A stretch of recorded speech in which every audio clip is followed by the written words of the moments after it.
നമ്മുടെ രാജ്യത്തിന്റെ തലസ്ഥാന നഗരിയിൽ നാളെ ഇന്ത്യയിലെ കർഷകർ അഭിമാനത്തിന്റെ പോരാട്ടം നടത്തുകയാണ്. ഇന്ത്യയുടെ റിപ്പബ്ലിക് ദിന പരേഡിനേക്കാൾ ഇന്ത്യൻ ജനത ആകാംക്ഷയോടെ കാണുന്ന കർഷകരുടെ ട്രാക്ടർ പരേഡ് ഈ രാജ്യത്ത് നടക്കുമ്പോ ഓർക്കുക പ്രിയപ്പെട്ടവരെ, എങ്ങനെയാണ് ഇന്ത്യയിൽ കർഷകർ സംഘടിപ്പിക്കപ്പെട്ടത്? കർഷകർ ഒരു ദിവസം പെട്ടെന്ന് നരേന്ദ്രമോദിക്കെതിരെ സമരം നടത്തിയതാണോ? പെട്ടെന്ന് ഒരു ദിവസം ഓടിക്കൂടിയതാണോ? അല്ലേ അല്ല.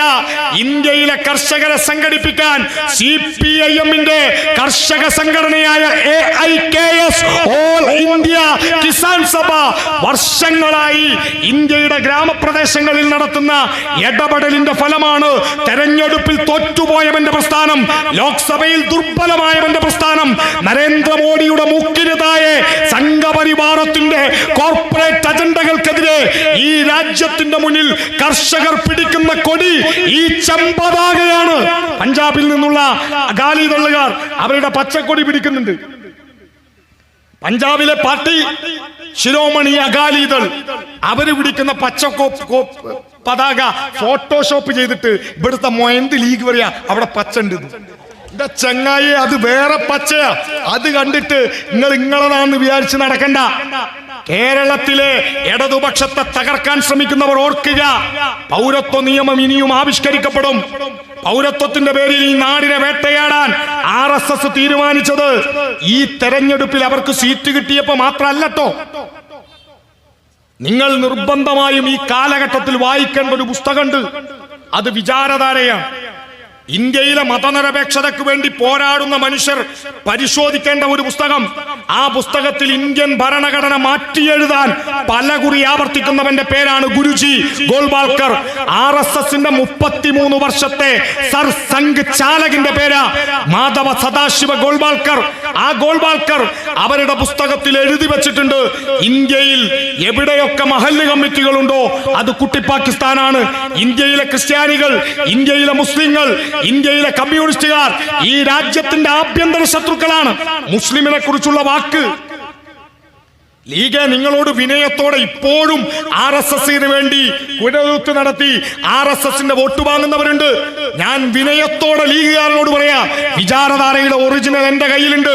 അതിൽ മുസ്ലിങ്ങളെ പറ്റി, ന്യൂനപക്ഷങ്ങളെ കുറിച്ച് പറയുന്ന ഒരൊറ്റ വാക്കുകൾക്ക് എങ്ങനെയാണ് ന്യൂനപക്ഷങ്ങളോട് പെരുമാറേണ്ടത്, എങ്ങനെയാണ് ഹിന്ദു രാഷ്ട്രത്തിനകത്ത് ന്യൂനപക്ഷങ്ങളെ കൈകാര്യം ചെയ്യേണ്ടത്, അതിൽ ഗോൾവാൾക്കർ പറയുന്ന ഒരു വാക്കിങ്ങനെയാ, ഒരു യുദ്ധം നടക്കുന്ന വേളയിൽ സ്വന്തം രാജ്യത്തെ ഒറ്റുകൊടുക്കുന്ന മനുഷ്യനോട് എങ്ങനെയാണോ പെരുമാറേണ്ടത് അങ്ങനെയാണ് ന്യൂനപക്ഷങ്ങളോട് പെരുമാറേണ്ടത്. മുസ്ലിം ആയി കഴിഞ്ഞാൽ, ക്രിസ്തു മതക്കാരനായി കഴിഞ്ഞാൽ, കമ്മ്യൂണിസ്റ്റ് ആയി കഴിഞ്ഞാൽ അവൻ രാജ്യദ്രോഹിയായി മാറി എന്ന് പറയുന്നവന് RSS. ആ RSS സ്വതന്ത്ര ഭാരതത്തിനു വേണ്ടിയുള്ള നമ്മുടെ സമരങ്ങളെ ഒറ്റുകൊടുത്തവന. ഈ രാജ്യത്തിന്റെ ഭരണഘടനയെ അട്ടിമറിക്കാൻ RSS ശ്രമിക്കുന്നു. RSSന്റെ പുസ്തകം വിചാരധാരയിൽ അവർ ഇന്ത്യയുടെ ഭരണഘടനയുടെ ഏറ്റവും മൗലികമായ പ്രത്യേകതയാണ് ഫെഡറലിസം. ഇതൊന്നും പറഞ്ഞാൽ ലീഗർക്ക് മനസ്സിലാവില്ല. ഇവിടെ പാവൻ ലീഗിന്റെ ചെറുപ്പക്കാരുണ്ട്, ഓരൊക്കെ നാളെ നമ്മളെ ഒടിക്ക് വരാല്ല. എന്നാൽ ഈ മൂത്ത് ലീഗാണ് സ്വർഗം എന്ന് വിചാരിക്കുന്ന ആരെങ്കിലും ഉണ്ടെങ്കിൽ വെറുതെ നിങ്ങളൊന്ന് ആലോചിക്ക്. ഇടതുപക്ഷം തോറ്റാൽ ആര് പറയും? ഞാൻ വെറുതെ, എനിക്ക് ആരോഗ്യക്കുറവുണ്ടായതുകൊണ്ട് അങ്ങനെ നിർത്തി പറയണം. വെറുതെ ഒരു ചോദ്യം. കാശ്മീർ പ്രശ്നം ഉണ്ടായല്ലോ, കാശ്മീരിന്റെ സംസ്ഥാന പദവി എടുത്തു കളഞ്ഞല്ലോ. ലീഗ് കാശ്മീരിന്റെ വിഷയം വിശദീകരിച്ചുകൊണ്ട് പൊതുയോഗം നടത്തുന്ന എത്ര സ്ഥലത്ത് നിങ്ങൾ കണ്ടു? CPM-ന് എവിടെയൊക്കെ ലോക്കൽ കമ്മിറ്റി ഉണ്ടോ ആ ലോക്കൽ കമ്മിറ്റികളിൽ മുഴുവൻ കാശ്മീർ ഐക്യദാർഢ്യ സദസ്സ് നടന്നു. ഞാനടക്കമുള്ള ഇടതുപക്ഷത്തിന് വേണ്ടി സംസാരിക്കുന്ന സഖാക്കൾ കാശ്മീർ വിഷയം പഠിച്ച് ഈ നാടിന്റെ മുക്കിലും മൂലയിലും പറഞ്ഞു. എന്തിനു വേണ്ടി? അത് കാശ്മീരിൽ മാത്രം നടക്കാനുള്ളതല്ല, ഇന്ത്യയിൽ മുഴുവൻ നടക്കാനുള്ളതാ. ഇന്ത്യൻ ഭരണഘടന നാളെ നമ്മുടെ രാജ്യത്തിന്റെ ഭരണഘടനയുടെ 71ാം പിറന്നാളാ. നമ്മൾ നമ്മുടെ രാജ്യത്തിന്റെ ഭരണഘടനയുടെ 1ാമത്തെ ആർട്ടിക്കിൾ ഉണ്ട്, 1ാമത്തെ വകുപ്പ്, ഇന്ത്യ ഇൻടു എ. ഇന്ത്യൻ ഭരണഘടനയുടെ ഒന്നാമത്തെ ആർട്ടിക്കിൾ, ഞാൻ നേരത്തെ പറഞ്ഞ പ്രിയാമ്പിൾ, ഒന്നാമത്തെ ആർട്ടിക്കിൾ ഇങ്ങനെയാ: Bharat, India is Bharat, that is the union of state. India അഥവാ ഭാരതം അത് സംസ്ഥാനങ്ങളുടെ കൂട്ടമാണ്. ഭരണഘടന പറയുന്ന വാക്കാ. ഇനി നോക്ക്, RSS. നിങ്ങൾ തെരഞ്ഞെടുപ്പിന്റെ സമയത്ത് ഇപ്പൊ വലിയ ചർച്ച ഉണ്ട്. ഒന്നാമത്തെ ചർച്ച എങ്ങനെയാ? ഒരു രാഷ്ട്രം ഒരു തെരഞ്ഞെടുപ്പ്. കേരളത്തിൽ, ഇന്ത്യയിൽ പല സ്ഥലത്തും നടക്കുന്ന ഒരു രാഷ്ട്രം ഒരു തെരഞ്ഞെടുപ്പ്. അങ്ങനെ വന്നാൽ എന്താവും അവസ്ഥ? നിങ്ങൾ നോക്കൂ പ്രിയപ്പെട്ടവരെ, ഇന്ത്യയിൽ RSS ഇന്ത്യൻ ഭരണഘടനയുടെ ഒന്നാമത്തെ ആർട്ടിക്കിൾ അവസാനിപ്പിക്കുന്നു. കേരളത്തിലെ ഇടതുപക്ഷത്തെ അട്ടിമറിക്കാൻ അവർ ശ്രമിക്കുന്നത് പിണറായിയുടെ ഭരണം അവസാനിപ്പിക്കാനല്ല.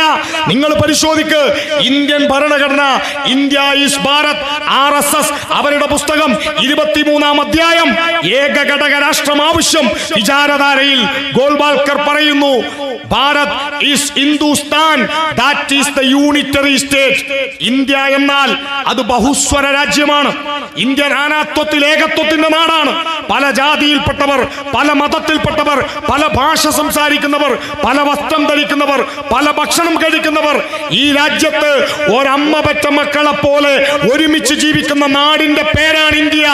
ആ ഇന്ത്യയെ ഒരു മതം മാത്രമുള്ള, ഒരു രാഷ്ട്രീയം മാത്രമുള്ള, ഒരു നിലപാട് മാത്രമുള്ള, ഒരു ഏകശിലാത്മകമായ ഹിന്ദു രാഷ്ട്രമാക്കി മാറ്റാൻ RSS പരിശ്രമിക്കുമ്പോ സംഘപരിവാറിന്റെ അജണ്ടകളെ ചെറുത്തു തോൽപ്പിക്കാൻ പ്രിയപ്പെട്ടവരെ, ഈ മണ്ണിനകത്ത് മതേതര ശക്തികൾക്ക് കരുത്തുണ്ടാവണം. ആ കരുത്ത് ഇടതുപക്ഷത്തിന്റെ കരുത്താണ്. അതുകൊണ്ടാണ് RSSകാരൻ കേരളത്തിൽ, ഇന്ത്യയിൽ ഒരുപാട് കോൺഗ്രസ് നേതാക്കന്മാരുണ്ട്, ഒരുപാട് ലീഗ് നേതാക്കന്മാരുണ്ട്. ഒരു ലീഗ് നേതാവിനെതിരെ, ഒരു കോൺഗ്രസ് നേതാവിനെതിരെ, കോൺഗ്രസിന്റെ ഏതെങ്കിലും മുഖ്യമന്ത്രിക്കെതിരെ വധഭീഷണി മുഴക്കിയിട്ടില്ല RSSകാർ. RSSകാരൻ കോൺഗ്രസിന്റെ ഏതെങ്കിലും മുഖ്യമന്ത്രിയുടെ തലയെടുത്താൽ കോടികൾ വാഗ്ദാനം ചെയ്തിട്ടില്ല. എന്നാൽ ഈ കേരളത്തിന്റെ മുഖ്യമന്ത്രി സഖാവ് പിണറായിയുടെ തലക്ക് കോടികൾ വാഗ്ദാനം ചെയ്ത കുന്ദൻ ചന്ദ്രാവത് എന്ന RSS നേതാവിനെ മറന്നിട്ടില്ല നമ്മൾ. എന്തുകൊണ്ട് സംഘപരിവാരം ഇടതുപക്ഷത്തെ ഭയക്കുന്നു? ഓർക്കുക പ്രിയപ്പെട്ടവരെ, ബാബരി പള്ളി പൊളിക്കും മുമ്പ് RSSകാരൻ പൊളിക്കാൻ പോയ ഒരു പള്ളിയുണ്ട് ഈ കേരളത്തിൽ. അത് തലശ്ശേരിയിലെ മെരുവമ്പായില. ബാബരിക്ക് മുമ്പ് RSSന്റെ വേട്ടപ്പട്ടികളുടെ കോമ്പല്ലുകളുമായി അവർ പാഞ്ഞെടുത്തു തലശ്ശേരിയിലെ മെരുവമ്പായി പള്ളിയുടെ മുന്നിലേക്ക്. അന്ന് തലശ്ശേരിയിലെ പള്ളി പൊളിക്കാൻ വന്ന സംഘപരിവാരത്തിന്റെ മുന്നിൽ ഈ പള്ളി പൊളിക്കാൻ അനുവദിക്കില്ല എന്ന് പറഞ്ഞ് പള്ളിക്ക് കാവൽ നിന്ന് RSSകാരൻ പള്ളിയുടെ മുറ്റത്ത് വെച്ച് ഇടനെഞ്ചിലേക്ക് കുത്തി കൊന്നുകളഞ്ഞത് CPIMന്റെ തലശ്ശേരിയിലെ ലോക്കൽ കമ്മിറ്റിയുടെ സെക്രട്ടറി സഖാവ് UK കുഞ്ഞിരാമന. RSS എന്തിന് പിണറായിയെ ഭയക്കുന്നു? RSS എന്തിന് പിണറായിയെ അട്ടിമറിക്കാൻ ശ്രമിക്കുന്നു? അത് ഇന്നത്തെ മുഖ്യമന്ത്രി പിണറായിയെ മാത്രമല്ല, പണ്ടൊരു പിണറായി ഉണ്ടായിരുന്നു, ഒരു 26 വയസ്സുകാരൻ ചെറുപ്പക്കാരൻ. അന്ന് തലശ്ശേരിയിൽ കലാപം നടന്ന കാലം, തലശ്ശേരി കലാപത്തിന്റെ കാലത്ത് 26 വയസ്സു മാത്രം പ്രായമുള്ള കേരളത്തിലെ പ്രായം കുറഞ്ഞ MLA ആയിരുന്നു അന്ന് പിണറായി. അന്ന് RSSകാരന്റെ കലാപശ്രമങ്ങളെ ചെറുത്തു തോൽപ്പിക്കാൻ തലശ്ശേരിയിലെ DYFIയുടെ, തലശ്ശേരിയിലെ കമ്മ്യൂണിസ്റ്റുകാരുടെ വളണ്ടിയർ കമ്മിറ്റിയുടെ ക്യാപ്റ്റനായി അന്ന് RSSനെ ചെറുക്കാൻ അവരുടെ കടാരകൾക്ക് മുന്നിൽ, അവരുടെ വടിവാളുകൾക്ക് മുന്നിൽ, സംഘപരിവാരത്തിന് മുന്നിൽ ഈ മണ്ണിന്റെ ന്യൂനപക്ഷങ്ങളെ വിട്ടുകൊടുക്കില്ല എന്ന് പറഞ്ഞുകൊണ്ട് വളണ്ടിയർ കമ്മിറ്റിയുടെ ക്യാപ്റ്റനായി നിന്നത് സഖാവ് പിണറായി വിജയനാണ്. ആ പിണറായി ഇന്ന് കേരളത്തിന്റെ മുഖ്യമന്ത്രിയാണ്. സഖാവ് പിണറായി കേരളത്തിൽ നിലനിൽക്കണം, ഇടതുപക്ഷം കേരളത്തിൽ നിലനിൽക്കണം. ഇടതുപക്ഷത്തെ പരാജയപ്പെടുത്തിക്കൊണ്ട് മാത്രമേ സംഘപരിവാരത്തിന് കടന്നു വരാനാവൂ, അവരുടെ മതരാഷ്ട്രവാദം നടപ്പിലാക്കാനാവൂ. അതിനുവേണ്ടി അവർ പരിശ്രമിക്കുമ്പോ അതിന്റെ കൂടെ ജമാഅത്ത് കൂടും. ജമാഅത്തെ ഇസ്ലാമിക്കാരൻ മറ്റൊരു മതരാഷ്ട്രവാദിയാണ്. ഞാൻ ജമാഅത്തിനെ കൂടുതൽ വിശദീകരിക്കുന്നില്ല. ഒറ്റ ചോദ്യം, ഇവിടെയും ജമാഅത്തുകാരനുമായി സഖ്യം ചേർന്ന ലീഗ് ഉണ്ട്, ഇവിടെ ജമാഅത്തുമായി സഖ്യം ചേർന്ന കോൺഗ്രസ് ഉണ്ട്. എന്റെ ശബ്ദം കേൾക്കുന്ന ലീഗ്, കോൺഗ്രസ് ജനാധിപത്യത്തിൽ വിശ്വസിക്കാത്ത, മതനിരപേക്ഷത അംഗീകരിക്കാത്ത ഒരു കൂട്ടരുമായി നിങ്ങൾ എങ്ങനെ സഖ്യമുണ്ടാക്കും? ഇത് വെറുതെ പറയാണ് എന്ന് ആർക്കെങ്കിലും തോന്നുന്നുവെങ്കിൽ പരിശോധിക്കൂ. IPH പുസ്തകം, ഇസ്ലാമിക് പബ്ലിഷിംഗ് ഹൗസ്, ജമാഅത്തിന്റെ പ്രസിദ്ധീകരണശാല. പുസ്തകത്തിന്റെ പേര് ദേശീയത്വം, മതേതരത്വം, ജനാധിപത്യം, ഒരു താത്വിക വിശകലനം. പുസ്തകം എഴുതിയത് മൗലാന അബുൽ അഅ്ല മൗദൂദി. പുസ്തകത്തിന്റെ പേജ് നമ്പർ ഞാൻ ആവർത്തിച്ചു പറയുന്നു, ഈ പേജ് നമ്പർ പോലും തെറ്റാണ് എന്ന് തെളിയിച്ചാൽ ജമാഅത്തുകാരാ നിങ്ങൾ പറയുന്ന പോലെ ഞാൻ കേൾക്കും. ആ പേജ് നമ്പർ 25, 3-ാമത്തെ പാരഗ്രാഫ്. എന്റെ ശബ്ദം കേൾക്കുന്നവരെ, ഇത് വാരിയൻ കുന്നന്റെ മണ്ണാണ്, ഇത് ആലി മുസ്ലിയാരുടെ മണ്ണാണ്, ഇത് മമ്പുറത്തെ സയ്യിദ് അലവി തങ്ങളുടെ മണ്ണാണ്, ഇത് സൈനുദ്ദീൻ മക്തൂമിന്റെ മണ്ണാണ്. ഹുബ്ബുൽ വത്തനു മിനൽ ഈമാൻ, രാജ്യസ്നേഹം ഈമാന്റെ ഭാഗമാണ് എന്ന് പഠിപ്പിക്കപ്പെട്ട ഒരു ജനതയുടെ മുന്നിലേക്ക് മൗദൂദി എന്ന ഒരു മനുഷ്യൻ അവതരിപ്പിച്ച ഒരു പുതിയ ഇസ്ലാമുണ്ട്. മൗദൂദിയുടെ പുസ്തകം പേജ് നമ്പർ 25, 3-ാമത്തെ പാരഗ്രാഫ് ഇങ്ങനെ പറയുന്നു: ഹേ മുസൽമാന്മാരെ, നിങ്ങളോട് ഞാനിതാ തറപ്പിച്ചു പറയുന്നു, ആധുനിക ജനാധിപത്യവും മതനിരപേക്ഷതയും നിങ്ങൾ സ്വീകരിക്കുന്നുവെങ്കിൽ അത് നിങ്ങളുടെ ഈമാനിനും ഇസ്ലാമിനും ഘടകവിരുദ്ധമാണ്. ജനാധിപത്യത്തിനും മതനിരപേക്ഷതയ്ക്കും വേണ്ടി നിങ്ങൾ പ്രവർത്തിച്ചാൽ നിങ്ങളുടെ പരിശുദ്ധ ഖുർആനിനെ പുറങ്കാലുകൊണ്ട് തട്ടിത്തെറിപ്പിക്കലാണ്. ജമാഅത്തിന്റെ പുസ്തകം. ലീഗ്, കോൺഗ്രസ്, ജമാഅത്തിന്റെ കൂടെ ചേർന്നവരെ ഇങ്ങനെ ഇല്ല എന്ന് നിങ്ങൾക്ക് പറയാനാകുമെങ്കിൽ ഞാൻ വെല്ലുവിളിക്കുന്നു. ആ പുസ്തകത്തിന്റെ പേജ് സഖാക്കളെ നിങ്ങൾ ആവശ്യപ്പെട്ടാൽ ആ പുസ്തകത്തിന്റെ പേജ് ഈ നിമിഷം ഞാൻ പോകും മുമ്പ് നിങ്ങൾക്ക് വാട്സാപ്പ് ചെയ്തു തരാം. ആ പുസ്തകത്തിൽ ഉണ്ട്. പുസ്തകം പ്രസിദ്ധീകരിച്ചത് ജമാഅത്തിന്റെ പ്രസിദ്ധീകരണശാലയാ. അതാണ് ജമാഅത്ത്. ജനാധിപത്യം ശിർക്കാണ് എന്ന് പഠിപ്പിക്കുന്നവനാണ് ജമാഅത്തെ ഇസ്ലാമി. RSSനെ പോലെ മതരാഷ്ട്രവാദം മുന്നോട്ട് വെക്കുന്നവനാണ് ജമാഅത്തെ ഇസ്ലാമി. നമുക്ക് വേണ്ടത് ഹിന്ദുവിനും മുസ്ലിമിനും ക്രൈസ്തവനും ഒരുമിച്ച് നിൽക്കാനുള്ള ഇന്ത്യയാണ്. നമുക്ക് വേണ്ടത് മതമേതായാലും മനുഷ്യൻ നന്നായാൽ മതി എന്ന നാരായണ ഗുരു സ്വപ്നം കണ്ട ഒരു മതേതര ഭാരതമാണ്. ഇന്ത്യയുടെ ഭരണഘടന പിറവികൊണ്ട ഈ നാളെ ഇന്ത്യൻ ഭരണഘടനയുടെ 71ാം പിറന്നാളിന്റെ അന്ന് നാം നമ്മുടെ രാജ്യത്തിന്റെ ഭരണഘടന മതനിരപേക്ഷ ഇന്ത്യയുടെ പോരാട്ടത്തിനു വേണ്ടി ഉയർത്തിപ്പിടിക്കേണ്ടതുണ്ട്. ഭരണഘടന നമ്മെ ഓർമ്മിപ്പിക്കുന്നു, we the people of India having solemnly resolved to constitute India into a sovereign socialist secular democratic republic. ഈ രാജ്യത്തിന്റെ ഭരണഘടനയാണ്, ഈ രാജ്യത്തിന്റെ ഭരണഘടനയുടെ ആമുഖമാണ്. ഇന്ത്യ എന്നാൽ മതേതര ജനാധിപത്യ റിപ്പബ്ലിക്കാണ്. ഇന്ത്യൻ മതനിരപേക്ഷതയെ അട്ടിമറിക്കാൻ സംഘപരിവാരം പരിശ്രമിക്കുമ്പോ ആ സംഘപരിവാരത്തെ ചെറുത്തു തോൽപ്പിക്കാൻ പൗരത്വ നിയമത്തിന്റെ പേര് പറഞ്ഞ് ഈ നാടിനകത്തെ ന്യൂനപക്ഷങ്ങളെ വേട്ടയാടാൻ അമിത്ഷായെ പോലെ RSSന്റെ വേട്ടപ്പെട്ടികൾ കടന്നു വരുമ്പോ ചെറുത്തു തോൽപ്പിക്കാൻ ഈ മണ്ണിനകത്ത് ഈ ചെമ്പതാകയുണ്ടാവണം. ഈ ചെങ്കൊടിയാണ് RSSനെ ചെറുക്കാനുള്ള ഇന്ത്യൻ ജനതയുടെ പ്രതീകം. ഈ ചെമ്പതാകയാണ് കാവി പടരുന്ന ഇന്ത്യയിൽ കാവിയെ ചെറുക്കാനുള്ള മറുമരുന്ന്. RSSനെ ചെറുക്കാൻ ആശയപരമായ പോരാട്ടമെങ്കിൽ അങ്ങനെ, അതല്ല എടപ്പാൾ മോഡൽ പോരാട്ടമാണെങ്കിൽ അങ്ങനെ ചെറുത്തു തോൽപ്പിക്കാൻ തയ്യാറുള്ളവന്റെ പ്രസ്ഥാനത്തിന്റെ പേരാണ് ഇടതുപക്ഷം. ഞങ്ങൾക്ക് ലീഗ് സംഘപരിവാരത്തിന് മുന്നിൽ പരിമിതികളില്ല. ഞങ്ങൾക്ക് ലീഗ് നിങ്ങൾ പറയുന്ന പോലെ നിങ്ങളുടെ ഏറ്റവും വലിയ ശത്രു CPM ആയിരിക്കാം. CPMന്റെ ഏറ്റവും വലിയ ശത്രു ലീഗ് നിങ്ങളല്ല, കോൺഗ്രസ് നിങ്ങളല്ല. CPMന്റെ ഏറ്റവും വലിയ ശത്രു RSS ആണ്, സംഘപരിവാരമാണ്. അതിനെ ചെറുക്കാൻ ഈ മണ്ണിനകത്ത് ഇടതുപക്ഷത്തെ കൂടെ നിർത്തണം. പ്രിയപ്പെട്ടവരെ, ഇടതുപക്ഷം തകർന്നുപോയാൽ, ഇടതുപക്ഷത്തിന്റെ പതാക ഈ മണ്ണിനകത്ത് ശക്തി കുറഞ്ഞു പോയാൽ, എന്തിന് മിസ്റ്റർ കുഞ്ഞാലിക്കുട്ടി ഓർമ്മയില്ലേ നിങ്ങൾക്ക് ലോക്സഭയിലേക്ക് പോയത്? എന്റെ ശബ്ദം കേൾക്കുന്ന ലീഗുകാരെ, നിങ്ങൾ കുഞ്ഞാലിക്കുട്ടി എന്ന ലീഗിന്റെ MLA കേരളത്തിൽ MLA ആയി സത്യപ്രതിജ്ഞ ചെയ്യുമ്പോ തൊപ്പി വെക്കാതെ പ്രതിജ്ഞ ചെയ്തത് എന്നെങ്കിലും കണ്ടിട്ടുണ്ടോ? കുഞ്ഞാലിക്കുട്ടി നിയമസഭയിൽ MLA ആയി സത്യപ്രതിജ്ഞ ചെയ്ത ഫോട്ടോ എടുക്ക്. ഒരിക്കൽ പോലും കുഞ്ഞാലിക്കുട്ടി MLA ആകുമ്പോ ആ പഞ്ഞിത്തൊപ്പി വെക്കാതെ നിന്നിട്ടില്ല. കാരണം തിരുവനന്തപുരത്ത് നിന്ന് വേങ്ങരയിലെ വീട്ടിലേക്ക് പോരുമ്പോ തൊപ്പി വെച്ചാൽ പേടിക്കണ്ട, കേരളത്തിൽ പാറിപ്പറക്കുന്ന ചെമ്പതാകയുടെ തണലുണ്ട്. എന്നാൽ കുഞ്ഞാലിക്കുട്ടി എന്തേ ലീഗ് നിങ്ങൾ വിശദീകരിക്ക്. കുഞ്ഞാലിക്കുട്ടി ലോക്സഭയിൽ MP ആയി പോയി. MP ആയി സത്യപ്രതിജ്ഞ ചെയ്ത കുഞ്ഞാപ്പയുടെ തലയിൽ നിങ്ങൾ പഞ്ഞിത്തൊപ്പി കണ്ടോ പ്രിയപ്പെട്ടവരെ? എന്തേ കാണാത്തത്? ഓർമ്മയില്ലേ നിങ്ങൾക്ക്? മറന്നു പോകരുത് കേരളം, മറന്നു പോകരുത് മലപ്പുറം. കുഞ്ഞാലിക്കുട്ടി MP ആയി പ്രതിജ്ഞ ചെയ്യുമ്പോ അദ്ദേഹം തലയിൽ തൊപ്പി വെച്ചിട്ടില്ല.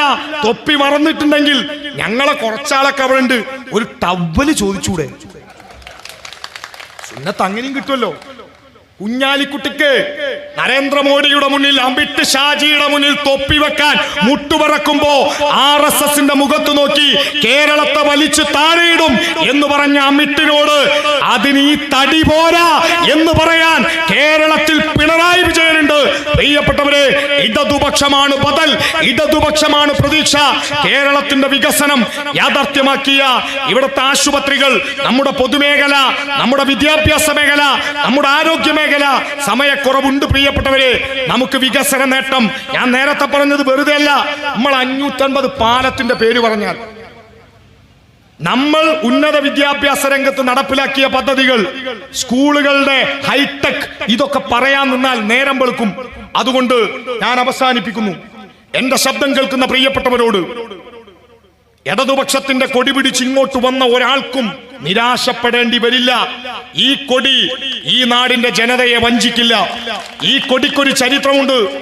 ഈ കൊടി ഇങ്ങനെ ചുവന്നു പോയത്, ചെമ്പതാക ചുവന്നത് ചുവപ്പ് കളർ അടിച്ചു തേച്ചു വെച്ചിട്ടല്ല. പണ്ടൊരു കാലമുണ്ട്, ഈ നാടിനകത്തെ മനുഷ്യർക്ക് നിവർന്നു നിൽക്കാൻ ധൈര്യമില്ലാത്ത കാലം, തമ്പുരാക്കന്മാർക്ക് മുന്നിൽ കുനിഞ്ഞു നിന്ന് ഓച്ചാനിച്ചു നിന്ന കാലം. ആ കാലത്ത് ഈ നാടിനകത്തെ പാവപ്പെട്ടവന്റെ കയ്യിൽ പുന്നപ്രയിലെ വയലാറിലെ കാവുമ്പായിയുടെ കരിവള്ളൂരിന്റെ രക്തസാക്ഷികൾ അവരുടെ കണ്ണിലെ ചോര കൊണ്ട്, നെഞ്ചിലെ കിനാബ് കൊണ്ട് ചുവപ്പിച്ച ഈ ചെമ്പതാക AKGയും EMSഉം കൃഷ്ണപിള്ളയും ഏറനാടിന്റെ വീരപുത്രൻ സഖാവ് കുഞ്ഞാലിയും കൈകളിൽ നൽകിയപ്പോ വളഞ്ഞ നട്ടലുള്ള മനുഷ്യർ ആ പതാകകൾ ഇങ്ങനെ കയ്യിൽ ഏറ്റുവാങ്ങിയിട്ട് പ്രിയപ്പെട്ടവരെ നിവർന്നു നിൽക്കാൻ പഠിച്ചത്. ഇന്ത്യയിലെ മനുഷ്യനെ നിവർന്നു നിൽക്കാൻ പഠിപ്പിച്ച പതാകയാണ് ഈ ചെമ്പതാക. ഇതിപ്പോൾ മാത്രമല്ല ഇടതുപക്ഷത്തിന്റെ കൂടെ നിന്നത്. ഇത് 2021 മലബാർ കലാപത്തിന്റെ, മലബാർ സമരത്തിന്റെ, കർഷക സമരത്തിന്റെ 100ാം വാർഷികം. എന്റെ ശബ്ദം കേൾക്കുന്നവരോട് ഒരു ചരിത്ര സംഭവം ഓർമ്മിപ്പിച്ച് ഞാൻ അവസാനിപ്പിക്കാം. ദേശാഭിമാനി പത്രത്തിന്റെ വരിക്കാരാവാത്ത ആരെങ്കിലും ഇവിടെ ഉണ്ടെങ്കിൽ നിങ്ങൾ ദേശാഭിമാനിയുടെ വരിക്കാരാവണം. ദേശാഭിമാനിക്ക് ഒരു ചരിത്രമുണ്ട്. എന്താണ് ആ ചരിത്രം? 1944 നമ്മുടെ പുളിക്കലിൽ നിന്നും മഞ്ചേരി മലപ്പുറത്തേക്ക് പോകുമ്പോ നമ്മൾ കാണുന്ന വള്ളുവമ്പ്രം, നിങ്ങളിൽ പലരും വള്ളുവമ്പ്രത്ത് പോയിട്ടുണ്ടാവും. ആ വള്ളുവമ്പ്രത്ത് ഒരു പ്രതിമയുണ്ടായിരുന്നു. 1967 വരെ. 1921 വാരിയൻ കുന്നൻ ഉൾപ്പെടെയുള്ള ധീരദേശാഭിമാനികളെ വെടിവെച്ചു കൊല്ലാൻ ഉത്തരവിട്ട ബ്രിട്ടീഷ് പട്ടാള മേധാവിയുടെ പേരാണ് ഹിച്ചുകോക്ക്. ആ ഹിച്ചുകോക്ക് സാഹിബിന്റെ സ്മാരകമായിരുന്നു വള്ളുവമ്പ്രത്ത്. ആ സ്മാരകം പൊളിച്ചു മാറ്റാൻ വേണ്ടി സഖാവ് AKGയുടെയും മുഹമ്മദ് അബ്ദുറഹ്മാൻ സാഹിബിന്റെയും നേതൃത്വത്തിൽ മലപ്പുറത്തേക്ക്, വള്ളുവമ്പ്രത്തേക്ക്, നമ്മുടെ ഈ പുളിക്കലിൽ നിന്നും ഒരു ജാഥ പോയി. 44 ലീഗിന് ചരിത്രം അറിയില്ല, നമ്മൾ ചരിത്രം പറയണം. 1944 ആ മാർച്ച് പോകുമ്പോ ആ മാർച്ചിലൊരു പടപ്പാട്ടുണ്ടായിരുന്നു. കമ്പളത്ത് ഗോവിന്ദൻ നായർ എന്ന ഒരു കർഷക നേതാവ്, പിന്നീട് അധ്യാപകനായ കമ്പളത്ത് ഗോവിന്ദൻ നായർ, അദ്ദേഹം എഴുതിയ പടപ്പാട്ട്. ആ പാട്ട് പാടാൻ എനിക്ക് അറിഞ്ഞൂടാ. ആ പാട്ടിന്റെ ആദ്യത്തെ വരികൾ ഇങ്ങനെയാ: അന്നിരൂപത്തൊന്നിൽ നമ്മൾ ഇമ്മലയാളത്തില് ഒന്നു ചേർന്ന് വെള്ളയോട് ധൃത്ത് നട്ല മട്ടില് എന്ന് തുടങ്ങുന്ന വിപ്ലവഗാനം, പടപ്പാട്ട്. ആ പടപ്പാട്ട് പ്രസിദ്ധീകരിച്ചു 1944. അന്നത്തെ ദേശാഭിമാനി വാരികയിൽ, അന്ന് ദേശാഭിമാനി വാരികയാണ്, പത്രമായിട്ടില്ല. ആ ദേശാഭിമാനി വാരിക, പ്രിയപ്പെട്ട ലീഗുകാരാ, RSSനെ ഞങ്ങൾ ഇന്ന് എതിർക്കുന്ന പോലെ ഞങ്ങൾ അന്ന് ബ്രിട്ടീഷുകാരനെ എതിർത്തിട്ടുണ്ട്. അന്നത്തെ ബ്രിട്ടീഷുകാരന്റെ മുന്നിൽ, അന്നത്തെ ബ്രിട്ടീഷ് പടയാളികൾക്ക് മുന്നിൽ അന്ന് ബ്രിട്ടീഷുകാരനെതിരായ പടപ്പാട്ട് പ്രസിദ്ധീകരിച്ചത് ദേശാഭിമാനിയിലാണ്. ഈ ചെമ്പതാകയുടെ പ്രസ്ഥാനം 21-ൽ വാരിയൻ കുന്നനോട് ഐക്യപ്പെട്ടത് ഇടതുപക്ഷമാണ്. നോക്കൂ പ്രിയപ്പെട്ടവരെ, 1967-ലാണ് അന്നത്തെ EMS സർക്കാരിന്റെ കാലത്താണ് ഇച്ചുകോക്കിന്റെ സായിപ്പിന്റെ സ്മാരകം ഈ മലപ്പുറത്തെ വള്ളുവമ്പറത്തിന്റെ മണ്ണിൽ നിന്ന് പൊളിച്ചു മാറ്റിയത് ഇടതുപക്ഷമാണ്. നോക്കൂ നിങ്ങൾ, കൊണ്ടോട്ടിയിലെ പഴയങ്ങാടി പള്ളി, കൊണ്ടോട്ടിയിലെ പാർട്ടി ഓഫീസിന്റെ സമീപത്ത് നിങ്ങളൊരു പള്ളി കാണും, പഴയങ്ങാടി പള്ളി. കേരളത്തിലെ മുസ്ലിങ്ങൾ ഇടതുപക്ഷത്തെ തിരസ്കരിച്ചവരല്ല. മലബാറിലെ മുസ്ലിങ്ങൾ സഖാവി AKG ഒളിവിൽ താമസിച്ചിട്ടുണ്ട്. ബ്രിട്ടീഷുകാരൻ പിടിയിൽപ്പെടാതിരിക്കാൻ ബ്രിട്ടീഷുകാരനിൽ നിന്ന് ഈ നാട് സംരക്ഷിച്ചു സഖാവ് AKGയെ.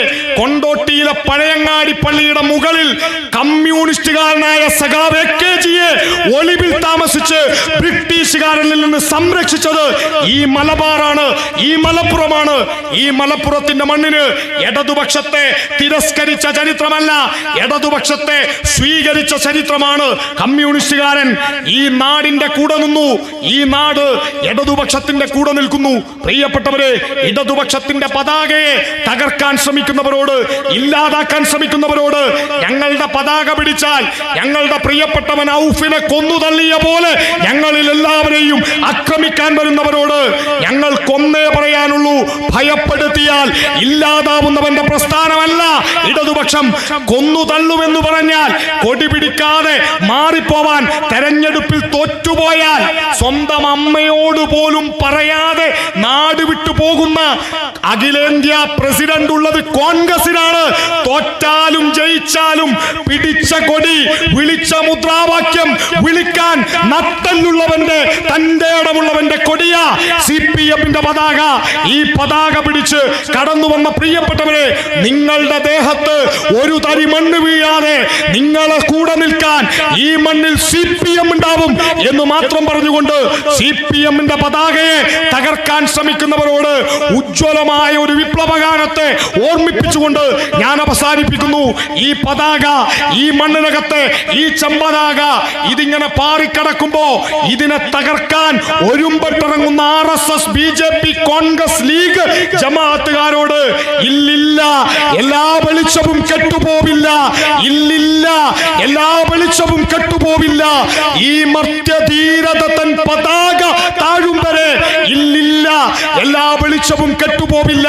ഈ മണ്ണിന്റെ വെളിച്ചമാകാൻ, മതേതരത്വത്തിന്റെ കാവലാവാൻ ഹിന്ദുവും മുസ്ലിമും ക്രൈസ്തവരും ഒരമ്മ പറ്റ് മക്കളെ പോലെ ഒരുമിച്ച് ജീവിക്കുന്ന ഒരു നല്ല നാളേക്ക് വേണ്ടി, ഈ നാടിന്റെ വികസനം ഉറപ്പുവരുത്തുന്നതിന് വേണ്ടി നിപയും ഓക്കിയും പ്രളയവും ഇനി വന്നാലും നിങ്ങളെ ചേർത്തുപിടിക്കാൻ കേരളത്തിൽ ഇടതുപക്ഷം തുടരേണ്ടതുണ്ട്. വരാനിരിക്കുന്നത്, ഇപ്പോൾ അവസാനിക്കാനിരിക്കുന്നത് ഒന്നാം പിണറായി സർക്കാരാണ്. കേരളത്തിൽ ചരിത്രം കുറിക്കുകയാണ്. ഇനി വരാനിരിക്കുന്നത് രണ്ടാം പിണറായി സർക്കാരാണ്.